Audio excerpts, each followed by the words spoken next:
started doing drugs at a very young age. It makes me feel good, so I'll do it. You know, I ran with this for many years.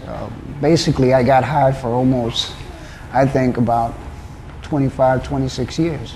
Doing drugs was the in thing to do. I was introduced to cocaine at a very young age. And once I got a taste of cocaine, it was like, wow, this is it.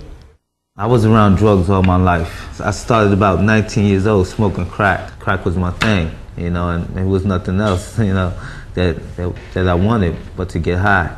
I was not the, so you say, model teenager, you know. I started sniffing cocaine at the age of 16. I ran away from home.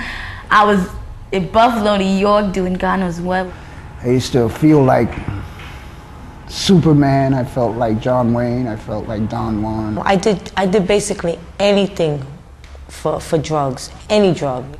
You lose all morals, all respect for yourself, all self-esteem, all self-efficiency. You know, it just goes out the window. You know, I abandoned my children. I didn't leave them in the street, but I left them with family because I knew that they were going to be taken care of. And so long that as long as I didn't have to take care of my children and somebody else was, I was okay with that. Towards the end of my drugging, I felt like I was in this deep, dark hole, this dungeon. And I would look up and all I could see is basically a small cinch of light. And it was a pretty lonely place to be. There was time at night when I used to say, God, please help me. You know, I knew that I could not stop. There's people that could stop doing drugs on the streets, you know, and go into 12-step programs and things like that and kick, you know, cold turkey in the streets. I couldn't. I did not know how. I wanted to stop using drugs desperately, and I cried out for a lot of help, but I just didn't know how to stop. It was a normal get high day, and me and a friend of mine, I had like $500, $600 in my pocket, and he had a few $100s in his pocket too, you know. And I guess it started about 3 o'clock, you know, when the madness started, when we started getting high. About 12 o'clock, we were broke. I was like, well, I'm going in a program tomorrow, you know. I just told him that, you know, to get him off my back. He started laughing at me. His laugh was telling me I couldn't stop, no matter what I did. And so then that made me get serious about going in the program. I had heard of VIP through a friend in 1991 when I was in another treatment facility. And it stuck in my head. VIP, self-help. What gets me the most about VIP is the environment, man. It's the environment that they set up. It's a warm environment. It's an unconditional environment. It's an environment that embraces you as a human being. Self-help means you help yourself. They have the outpatient, the women's resident, they have a transitional house, and they also have a methadone maintenance house. I got my GED. I took parenting skills. I got very educated in HIV and AIDS. I started with basic ed classes and moved into a GED, and then moved on to college prep. As long as that you're in the residence and that you're doing well and that you're doing what you have to do, that they can hook you up with a program called VEST, you know, and they'll pay for any training in any school. So little by little, you know, VIP started instilling these just by providing an environment with counselors, with teachers, with peers, with groups, you know, with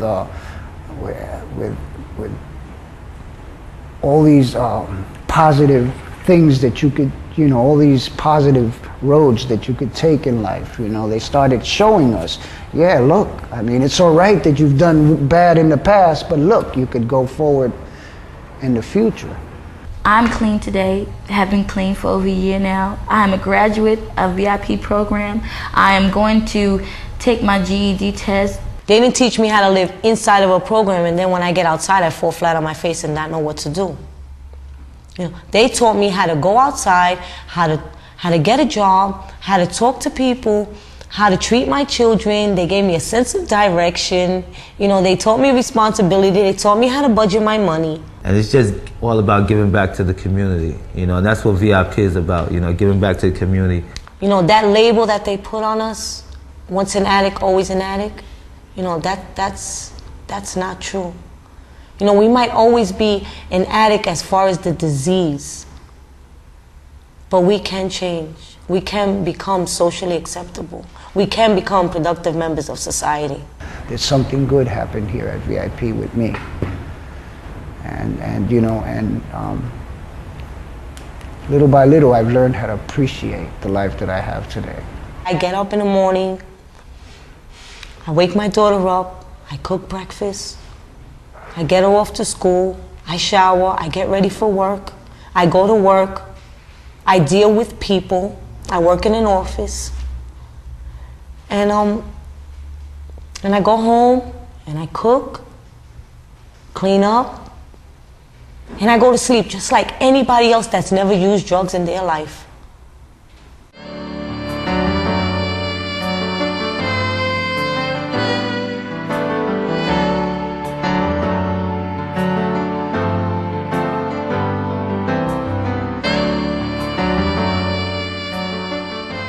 You see, it's like having cancer. You go into remission. You know, I've arrested the disease of addiction.